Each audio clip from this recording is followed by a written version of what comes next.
My name is Bill Irwin. I'm 36 years old, and I own my own business, a building contractor. My business is not big, just 4 employees, including an accountant and an old barn that stores equipment, building materials, and a small office. My wife, Sarah, works as a licensed real estate broker for a local firm and does quite well at it. I, on the other hand, primarily build luxury custom homes, which are always in demand despite the ups and downs of the economy. The two of us make well over 6 figures annually. Sarah is my age. We went to high school together and graduated in '79. We started dating in junior high, and in senior year, we had our first sex. It was the usual unsatisfying fiddling since we were both virgins, but as they say, practice makes perfect. So by senior year, we were getting pretty good at it. Her parents were sympathetic and put her on birth control. We found out that we both liked sex, and she especially liked riding my pole cowboy style. The back seat of my old car took a lot of damage. It wasn't obvious at the time, although we thought we loved each other. It was just lust. We both enjoyed sex and felt comfortable doing it with each other, to the exclusion of everyone else. I'd like to point out that Sarah was a late bloomer and didn't start acquiring those admirable feminine qualities, such as breasts and figure, until junior high school when we started going out together. When she began to develop, it was like watching a rose emerge from its bud into the sunlight, and I, like most guys, was very grateful for the result. I was certainly glad I discovered it first. In her senior year, a lot of guys started hitting on her, but, unused to the lustful attention from the postal population, she chose to stay with me, apparently for protection. By the time we graduated, she was enjoying her newfound popularity and, to my horror, began flirting with other guys. However, we knew our relationship would end when we graduated from high school. She was going to attend her father's alma mater, an out-of-state university, because her family could afford out-of-state tuition. My folks were not as affluent, nor was I as academically inclined, so I was going to attend the local community college to major in small business management. My father was a carpenter, and I enjoyed working with him on construction jobs during summer vacations, but he wanted me to go into business for myself. Anyway, she left for college and the breakup was hard, because we were used to having sex pretty often and thought we loved each other. I tried to visit her on weekends in my old car, but gradually we drifted apart. I didn't see her too often for about 4 years, until we ran into each other at one of the CW bars in a town I liked to visit. There was line dancing as well as music I liked, and I met a lot of girls there. I was making good money working in the construction industry at the time, gaining experience and doing minor repairs and remodeling on the weekends in preparation for starting my own business. I was standing with my buddy Drew at the long-necked Bud Bar when Drew, who was facing the door, nudged me and gestured for me to look behind me. Drew and I were still in high school, and he knew about my previous relationship with Sarah. Looking over my shoulder, I saw her. Sarah was standing near the door with 2 other girls, looking around the room. I guess they were here for the first time and were checking out the surroundings like we all do when we find ourselves in new territory. She looked amazing, and my cock twitched at the sight of that gorgeous body in the tight jeans and t-shirt I'd enjoyed in my last year of high school.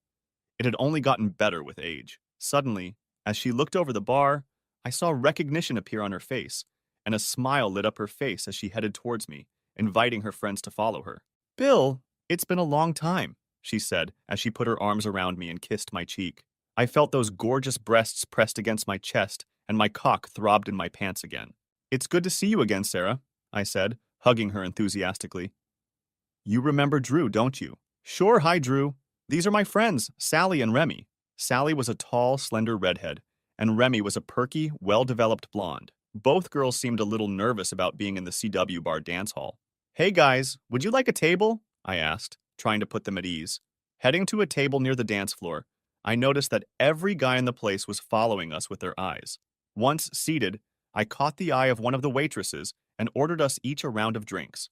Drew waved for his buddy to join us, and we were quickly engaged in a new round of introductions before the drinks arrived. Sarah and I started telling each other about events that had happened in our lives over the past 4 years. As we talked, I felt myself reacting to her in a way I'd never reacted to any other girl, and in the back of my mind I was humming, "This is the one. This is the one. This is the one. This is the one." I think she heard it too, because she put her hand on my arm and didn't let go as we talked. I learned that she had just graduated and had taken a job with one of the big real estate firms in town. She was in a training program and hoped to get her license within the next year. Sally and Remy were friends from college and were visiting for the weekend. Sally admitted that this was their first time at the CW bar, but they had heard it was a good place to meet guys and decided to give it a try. Squeezing my hand and looking into my eyes, she told me, "I'm glad we decided to come here." "I'm just as glad, Sarah," I replied. The rest of the evening we danced and talked. Other guys tried to cut in, but she just told them no and stayed next to me, holding hands if we weren't dancing.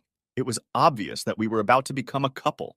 I was now living in my own apartment, and later that night we all went there where we partied together for a while and then the others left. Drew winked at me as he left under the arm of Remy.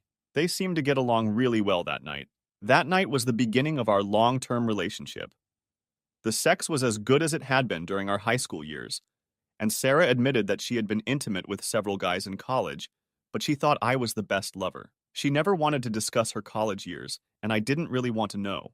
I was so in love with her by then that I didn't want to know anything that would disrupt that feeling of euphoria that surged through me when I was with her. Besides, I was not averse to being naughty myself, so I couldn't blame her for what I had done. Of course, I'd had sex with other girls, and I'd learned a few things.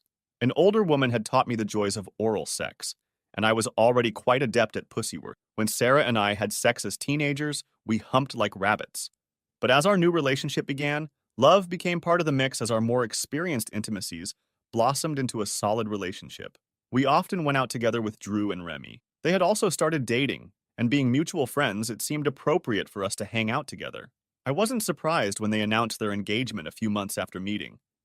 I felt like my relationship with Sarah and I was almost at that point, and I was about to buy her an engagement ring. I talked to Drew about the possibility of a double wedding, but Drew told me that Remy wanted to have the wedding in her hometown where her parents still lived. He informed me that Remy admitted that while she, Sarah, and Sally were in college, they were fraternity favorites on campus because of their willingness to participate in group activities of a sexual nature. He didn't elaborate, but I understood.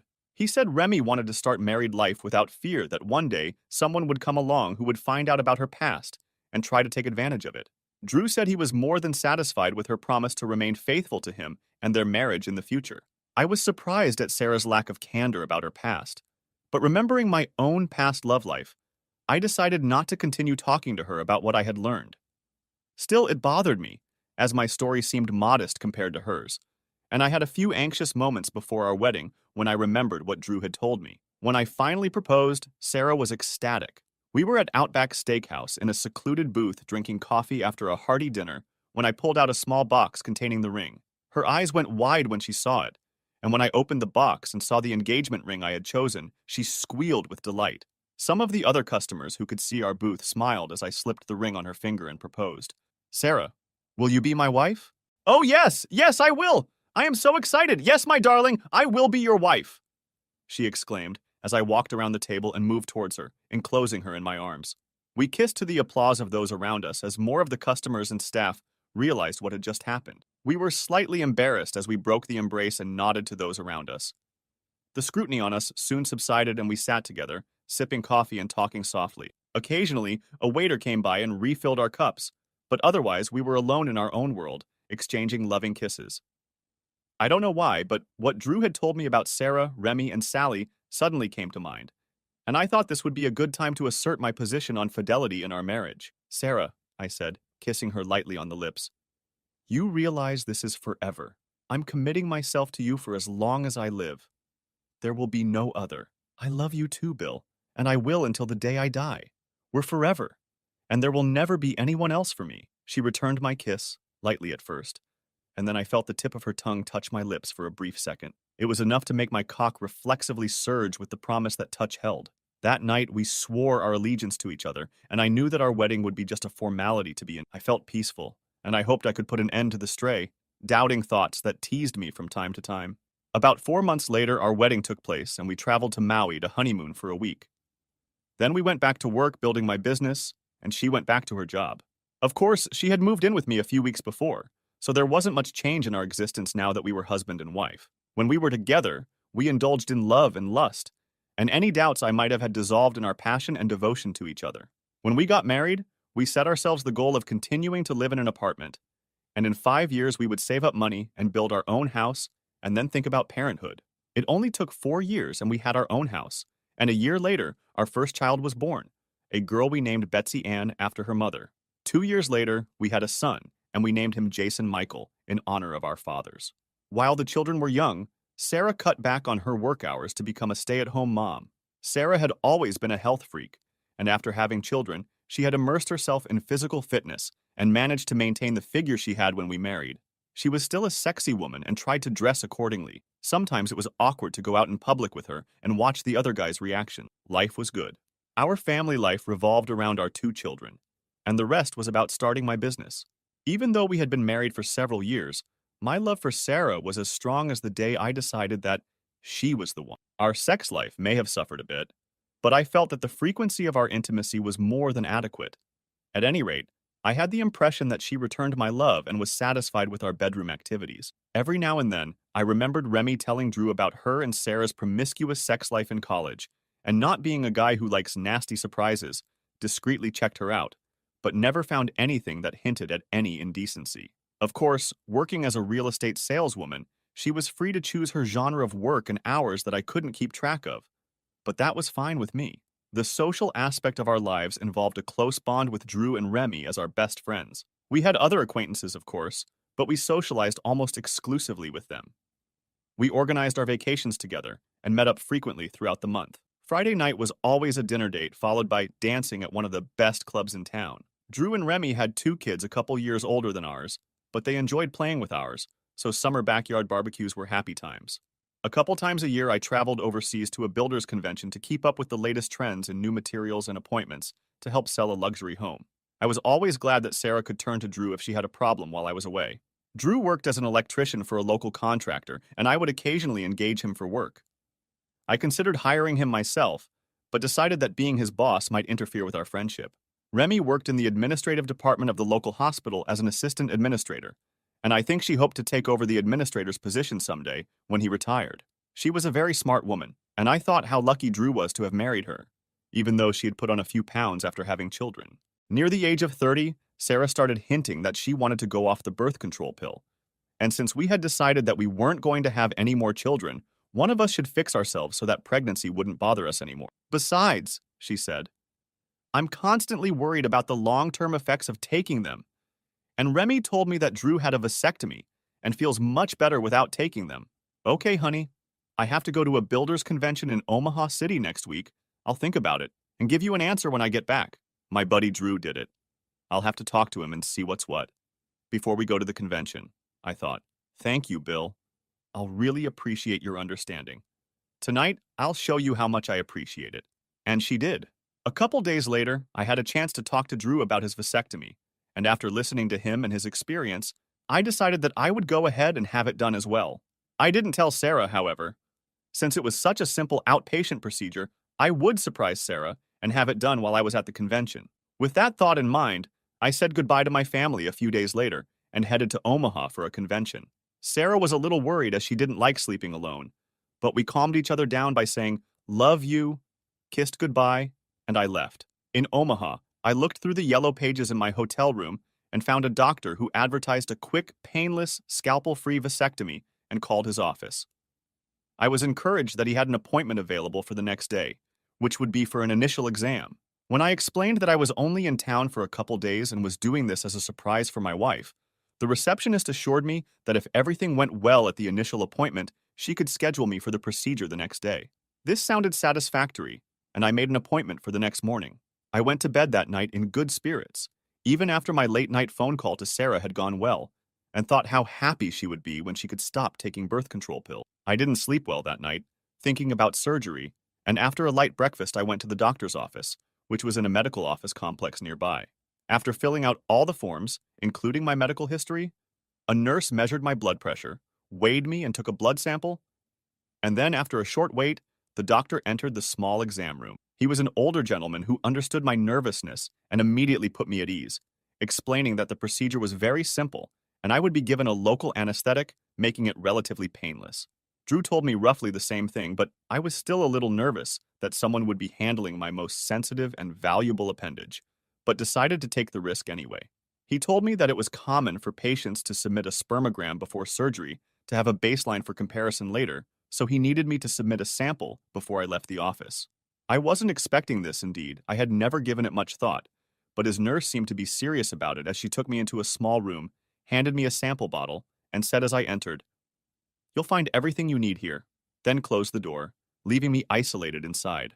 Looking around the room, I saw a small TV with DVD capability, a stack of DVDs, various men's magazines, and a lazy boy chair. With the help of a Playboy hottie who looked like Sarah, I quickly accomplished my goal and, leaving the sample bottle on the designated shelf, returned to the exam room. The doctor returned to me a few minutes later and informed me that there was a lab in the medical complex and he would have them expedite the analysis of my blood and semen samples. He asked me to leave a phone number where I could be reached, but if I didn't hear from him, I should come to his office for a procedure the next morning. I left my cell phone number with the nurse and headed to the conference center. Later in the afternoon, I received a call on my cell phone from the doctor that made me very upset. After introducing himself, the doctor told me about the results of my semen analysis. Mr. Irwin, I have to tell you that your test results are negative. You do not need a vasectomy since you are already infertile. You are not producing sperm in sufficient quantities for you to have a chance of producing children. Needless to say, I was shocked for a few moments before I could respond. How can that be? According to the medical history you filled out, you had mumps as a child. That could be the cause of your condition. I remember that it was only a mild case of the disease. Would that have been enough to render me infertile? I can't say, Mr. Irwin, but you can confirm our findings with your doctor when you get home. In the meantime, I've canceled your appointment for tomorrow, as I don't think surgery makes sense in your case. Let us know if there is anything more we can do for you. Thank you, doctor. I hung up the phone, my mind still a swirl of confused thoughts. And then it hit me. If I was infertile, who was Betsy and Jason's father? Before I did anything, I had to get home and make sure I was infertile. I didn't want to make a mistake that would destroy my family. Knowing I couldn't work until I got confirmation, I immediately called and changed my plane reservations to go home tonight. I arrived at our home airport around 9:30 that evening, picked up my car in the parking lot, and checked into a nearby motel. After calming down, I did some thinking and strategizing and decided not to go home until I confirmed my infertility. If I went home sooner, I would have to explain the reason why, and I didn't want to arouse Sarah's suspicions until I was sure. The next day, I went to the local clinic and had my sperm tested. I didn't want to resort to our family doctor in case word got out to Sarah somehow. After going through the registration process, I was given another sample bottle and escorted to a room where I finally relieved myself by taking a sufficient sample. The clinic told me that it usually takes 2 days to get the results, and I said I would pay extra to speed up the process. I was told that the sample was being analyzed at a lab a few miles away, but if I wanted, they could forward it and get the results the next day. I asked them to act as quickly as possible and gave them my cell phone number, strictly stating that I could only be contacted on it. I had to return the next day to collect the test results and pay the bill. I spent the rest of the day in my motel room to minimize the likelihood of being noticed by friends or acquaintances who might mention it to Sarah. I had dinner at the diner next door, and when it got dark, I decided to see what Sarah was up to while she thought I was out of town. I thought about what Remy had told Drew about her and Sarah's college years, and wondered if that had affected what had happened with Sarah. Maybe she'd gotten bored with our marital lovemaking and decided to expand it. Having had a taste of wild sex in college, she couldn't forget it anymore. I drove up to our house and parked on the street to watch who was coming and going. The sky was threatening, and lightning could be seen in the distance. From the direction of the wind, it looked like it was headed this way. I usually called around 7 in the evening when I was out of town, and I was about to call my cell phone at the usual time when I saw Drew's car pull up in my driveway. I couldn't see who was driving, but I assumed it was Drew. I wondered what had happened that she had to call him. But then I saw the garage door go up, and he pulled into my parking space. I watched the garage door close behind him with a growing certainty that my best friend had been cheating on me for years. Before I let my rage build, I should have known for sure. I would try not to judge him until I knew for sure.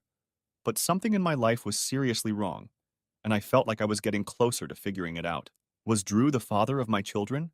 I would have to establish paternity if it was confirmed that I was infertile, so I had to be careful about that until I was sure. Before I made any move, I thought it best to end the conversation at 7 p.m. So I called home. Sarah answered almost immediately. "Hi, honey. You're just in time. How are you?" Trying to keep my voice normal, I replied. "Things are going pretty well. I haven't seen a lot of new stuff, but I've been able to deal with the new tile, which looks interesting. Bring me a sample if it looks good. I'm thinking of remodeling the guest bathroom." "Good. How's it going in there?" "Great. The kids are at my parents' house for the night. They wanted to take them with them for the night. It must be very lonely out there by yourself. Are you nervous?" I had to do some digging because I knew Drew was in there. No, I'll set off the security alarm and everything will be fine. I wish you were here, but I think I hear thunder. Sleep well in this lonely bed. I'll talk to you tomorrow night. Bye. Interrupting her, I wondered if she had noticed or that I hadn't told her, I love you. I had to be careful until I got confirmation of my infertility the next day. It wouldn't be good if I snapped and ruined a good marriage with false accusations. However, the proof was already there. Drew had been at our house with Sarah for over half an hour. The fact that they wanted his car out of sight when he arrived was evidence of more than just a clogged sink. I continued to sit and watch my house as the storm approached, and I began to think and plan some things. It was starting to look like Drew might be the father of our children if I ended up infertile. That meant she had been cuckolding me for at least 6 years, maybe more. The fact that she had gotten pregnant by another man indicated that she must have very little respect for me. Of course, if she didn't know I was infertile and assumed it could be my children, that meant she was having sex with Drew or someone else in the nude, without caring that she might get pregnant. And that was just as disrespectful as the first option, so there was no way our marriage was going to survive. The funny thing is, I never noticed this disrespect during our years of marriage, and either she was a very good actress, or she really loved me, but could separate from that love and have sex with someone else, and even risk getting pregnant by them. If the test shows that I'm infertile, I should take DNA samples from Betsy and Jason and compare them to my DNA and Drew's. I'll have to get his sample somehow. With the information from these tests, I will be able to confront Sarah and possibly get answers as to why. I need this to consummate my marriage. It had been 2 hours since I'd seen Drew enter our house, and the rain was starting to intensify as the storm approached. I realized it was time to make a choice. Do I go into the house and confront Sarah and Drew, or wait for the test results? I decided to go and wait for the test results, but so far the evidence just seemed to be killer. Besides, I really wanted to pee, but I couldn't see anything that could save our marriage. She cuckolded me for years and gave me her lover's children to raise. Tomorrow, I would check my sperm test results and take action if they confirmed my inability to fertilize. Waiting for the DNA testing of the children was useless. I just wanted to get it over with as soon as possible. I had about 15 hours to plan my actions, and when I was sure, I acted quickly and decisively. The next afternoon, I was sitting in my motel room sluggishly watching TV when my cell phone rang. Mr. Irwin? Yes, this is Bill Irwin. Mr. Irwin, we received your test results from the lab. Would you like to get the results over the phone or come to the clinic? Tell me now, and I'll stop by later and pick up a copy of the report. It appears that you are essentially infertile, Mr. Irwin. Your sperm count is practically non-existent. Thank you, that's all I need to know. I'll be there soon to get a copy. Okay, we're open until 6 p.m. And then it happened. I had to accept that my marriage was over. I couldn't live with a woman who had so subtly disrespected me and become a cuckold. The children I thought were mine now belonged to someone else. It was time to see a lawyer, close the accounts, and do all the things one does when contemplating divorce. Further thoughts of a DNA test were dismissed as rage and revenge pushed rational thought aside. I immediately called our attorney's office to get a recommendation for a divorce attorney. After receiving the names of 2 attorneys who specialize in divorce, I called one of them and made an appointment to meet with him the next day. I then called our bank, stockbroker, and insurance agent to make an appointment for the next day to begin the financial separation from Sarah. The emotional detachment was much more difficult and traumatic. I had loved Sarah for many years, and it was hard to disconnect as quickly as the material connection. It was hard for me to understand why she did this, but I assumed that sometime during the divorce proceedings, we would have a chance to talk, and she would tell me the reasons why. It could probably be attributed to some extent to her rowdy days in college when she couldn't settle down and have sex in her marriage. Maybe I'll never know. I always thought she was satisfied with me as a lover, husband, and father, but I guess I missed something. So here I am, trying to cope with a cheating wife who has children I didn't father. The next day was a busy day for me. I went to the bank and started closing credit cards, closing and opening accounts to divide our funds, and then went to our stockbrokers to do the same. Then I went to an insurance agent to exclude Sarah and the kids from being my beneficiaries, and finally to the attorneys to change the will. The whole time I was doing this, they threw sad looks at me and shook their heads, but no one questioned my decision. I was doing what I was legally entitled to do, so nothing could be said. When I went to my divorce lawyers, I was tired but ready for the final step. I laid out my case to him and told him what I wanted. Mr. Irwin, did you take the time to talk to your wife about this? No, I can't face her without possibly physically harming her. I just want a quick divorce without alimony. Let her sue the father of her children for child support, and she makes as much as I do in some years, so there should be no alimony. It sounds like you have proof of her infidelity, since these reports say you are essentially infertile. But that can't be proof if you want to seek a divorce based on adultery. DNA testing would support your claims. But if you don't want to wait for that, you can use irreconcilable differences as a reason. If he's fast, that's what I need, but I don't need additional tests to confirm it in my mind, exclaimed I in righteous indignation. Okay, I'll prepare the paperwork and file it tomorrow morning. It should be ready for filing tomorrow afternoon. Sounds good, I told him, getting ready to leave. Before I left, I told him where Sarah worked and when she would be home to meet Betsy and Jason from school so they would know where to find her. I left the lawyer's office feeling terribly sad. The euphoria and excitement I had felt that morning about getting revenge on Sarah seemed to have evaporated. It dawned on me that I had just cut myself off from the children I had raised and the family I had cherished for so long. As I was getting into my car, my cell phone rang, and I checked to see who it was before answering it. It was Sarah, so I just sent the phone to voicemail. Her voice was a little upset and concerned. Bill, what's going on? I tried to use our joint credit card and it was declined.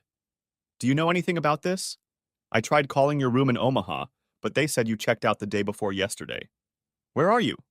Please call, honey. I'm afraid something's happened. Here we go, I thought, deleting her message and turning off his phone. It's only going to get worse from here. I couldn't shake the sadness that hung over me like a black cloud as I drove back to his motel.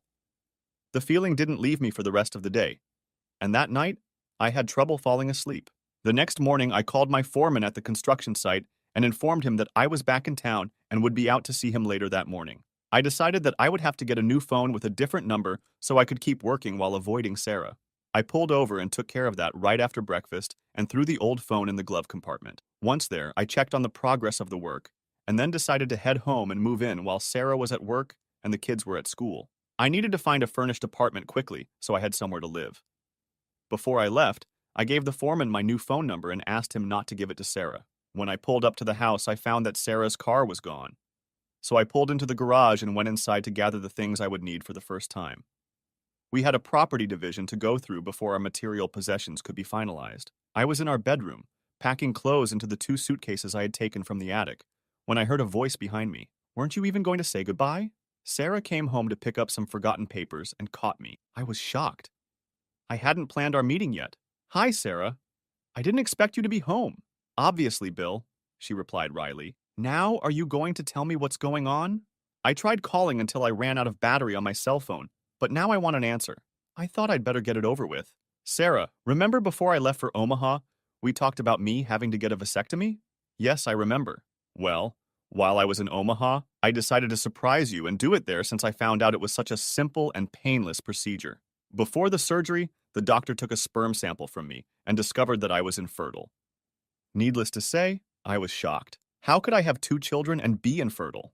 I went back to town early and had another test here, which confirmed the Omaha test results. Now tell me, who is the father of our children? I'd really like to know. I suspect it's Drew, or maybe you didn't keep track because you thought you were back in college, I said with a chuckle. Her face turned red as she listened to my story, and when I finished, she screamed at me. These children have only one father, you. I have never been unfaithful to you. Before we got married, we promised to be faithful to each other, and I've never had another man but you. Then how can a barren guy have kids, and why was Drew here last night and not leave? I don't know why you're infertile. Have you talked to the doctor? Remy was here last night, not Drew. You know how nervous I get at night when you're gone, and then there's thunder and lightning, so she came over and slept in the guest room. Why didn't you tell me she was here when I called at night? I didn't want you to think I was such a big baby that I needed someone around for support. I was beginning to feel like I was overreacting to this whole situation. But as befits a husband, I couldn't give up without a fight. Hell, why talk to a doctor? As far as I know, you're either sterile or you're not. I got over the mumps when I was a kid, and I guess that's what caused it. That means I've always been infertile and wasn't the father of your children. Well, get used to the fact that these are your children, because no one else has ever been inside me, and it wasn't an immaculate conception. I was confused. We were yelling at each other, and my throat was sore too. Okay, let's calm down. There has to be a good reason for this. I said it in what I hoped was a conciliatory tone. Right now we're going to pick up the kids from school, go down to the clinic, and take DNA samples from you and them. When that's done, we're going to go to Dr. Klein and ask him to explain how you can be sterile and still have children. But make no mistake, Buster, these are your children. It certainly didn't sound like someone who was lying or bluffing, and I started to feel sick at the thought that I'd jumped to a conclusion I couldn't support in an argument. I obediently followed her to the car and sat in silence as we drove to pick up the kids. The school said nothing as we picked up Betsy and Jason and headed to the clinic. It was obvious that Sarah was upset because her lips were tightly pressed together, and she drove with grim determination. The children were confused about what was happening, but they knew something was wrong, so they didn't say anything. I took the kids to the clinic to get DNA samples, and Sarah called Doc Klein's office on her cell phone to get a chance to speak briefly with the doctor. She knew the receptionist and was able to carve out 15 minutes that afternoon. The clinic told me that the test results wouldn't be ready until 2 days later, but I was beginning to think that it would be a foregone conclusion that Betsy and Jason were mine. As I studied them, I noticed a very distinct family resemblance that I hadn't paid much attention to before. After dropping the kids off at school, we drove to my house without speaking. I wanted to say something, but she just said we'd talk when we got home. Things were starting to look pretty grim, and I was going to be the one to blame, even though I felt like I had behaved appropriately under the circumstances. If only she hadn't been so sure the kids were mine. When we got home, she parked the car in the driveway and left it there. I followed her into the house, but did not say anything, as I did not want to stir up unnecessary talk until the matter was resolved. "We need to talk," she stated emphatically and headed for the kitchen. Sitting down at the table facing each other, she began. "Bill, do you want a divorce?" I thought for a moment before answering. If it turns out the kids aren't mine and you've been unfaithful to me, then the answer is yes. But at the same time, if it turns out to be a terrible mistake, then no, I don't want a divorce. That sounds fair. But it bothers me that you automatically assumed I was unfaithful and started divorce proceedings without talking to me. It seems to me that you were just looking for an excuse to leave this marriage and this family. I knew I had to be careful. It would be a few more days before the DNA test results confirmed my stupidity, and I didn't want to ruin our relationship any more than I already had. It was time for some sweet talk. "Sarah, I may not say this often, but I love you very much and can't imagine my life without you and the kids. When I found out I was infertile, I guess I must have been a little confused and made a mess of things without thinking about the consequences. In hindsight, I should have waited and talked to you before taking any action.